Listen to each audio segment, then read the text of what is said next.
টপিকটা বা এই ক্যাটাগরিতে শুধু সিনেমা একটা কথা থাকার জন্য আসলে আমি এখানে আছি।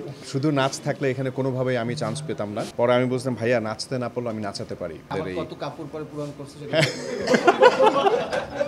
ইন্ডাস্ট্রির কোনো ইনফরমেশন জানার জন্য আমি সোহাগকে ফোন করি। আমাদের দেশে কারণ জোহার তখন আমাকে সেভ করে আমাদের মতো এরকম কোরিওগ্রাফাররা। সিনেমার মানুষ তো অনেকেই হয়, বাট আমার কাছে সোহাগের এই ইনিশিয়েটিভটা খুবই ভালো লেগেছে যে একজন নাচের গুরু হিসেবে অনেকেই আছে, বাট তার এই ইনিশিয়েটিভটাকে আমি যখনই শুনেছি তখন আমি তাকে সাধুবাদ জানিয়েছি এবং এরকম ইনিশিয়েটিভ খুবই দরকার। এবং আজকে ছোট্ট পরিসরে শুরু করে এটা একটা সময় অনেক বড় পরিসরে চলে যাবে এবং আমার মনে হয় যে এই যে আস্তে আস্তে করে ইনিশিয়েটিভ নিয়ে একটা ন্যাশনালি একটা জিনিস করে ফেলানো, এটার জন্য সোহাগকে গুরুজিকে খুবই সাধুবাদ জানাই। এবং আমার কাছে মনে হয় যে এত সুন্দর একটি আয়োজন এবং এখানে আজকে এই সাবিলা, মেহজাবিন, সোহাগ, মন্দিরা, এদের মাঝখানে আমি একদমই মনে হয় যে সিনেমার টপিকটা বা এই ক্যাটাগরিতে শুধু সিনেমা একটা কথা থাকার জন্য আসলে আমি এখানে আছি। শুধু নাচ থাকলে এখানে কোনোভাবেই আমি চান্স পেতাম না। এক্সট্রিম মশার কয়েল প্ল্যান্ট ফাইবার দিয়ে তৈরি, তাই সহজে ভাঙে না, সুগন্ধিযুক্ত ও নিরবিচ্ছিন্নভাবে জ্বলে। ডেঙ্গু, চিকুনগুনিয়া বাহি সহ যে কোনো মশার বিরুদ্ধে দেয় এক্সট্রিম সুরক্ষা।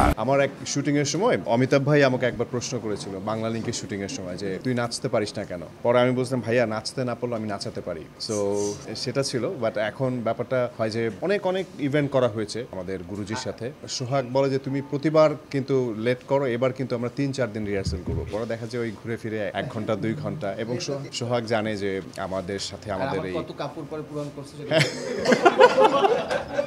আমি যদি ইন্ডাস্ট্রি থেকে 1 মাস বা 2 মাস যদি কোনো ব্রেক থাকে, ইন্ডাস্ট্রির কোনো ইনফরমেশন জানার জন্য আমি সোহাগকে ফোন করি। সো 1-2 ঘন্টার মধ্যে সব ইনফরমেশন পাওয়া যায়। সেই দিক থেকে সে খুব এক্সপার্ট এবং খুবই ভালো মানুষ। আমাদের দেশে কারণ জোহার হ্যাঁ, সো তখন আমাকে সেভ করে আমাদের মতো এরকম কোরিওগ্রাফাররা। আমার কো আর্টিস্ট অনেক বেশি নাচবে, আমি যতটুকু সহজের মধ্যে জিনিসটাকে শেষ করা যায়। এই জন্য অলওয়েজ আমার বাংলাদেশের যত কোরিওগ্রাফার আছে তাদের সবাইকে অনেক থ্যাঙ্কস যে তারা আমাকে এইভাবে করে হেল্প করার জন্য। শিরোনামের শুটিং আর কিছুদিন বাকি আছে, তারপরে শেষ করে আমার কন্টিনিউটি চুলের কন্টিনিউটির কারণে দেশের শুটিংটা শুরু করব। তারপরে গোলাপের মানে পলিটিক্যাল নন পলিটিক্যাল যেটাই বলি আমরা, বাট এটা একটা দেশের একটা ছবি এবং এই কারণেই 5ই অগাস্টের সময়কার একটা সময় বেঁধে দেওয়া হয়েছিল ছবির ফার্স্ট পোস্টারটা রিলিজ করার জন্য। এবং আমরা শুটিংও শুরু করব 16ই ডিসেম্বর। সো আরও মনে হয় যে আস্তে আস্তে সবই করবো আমরা।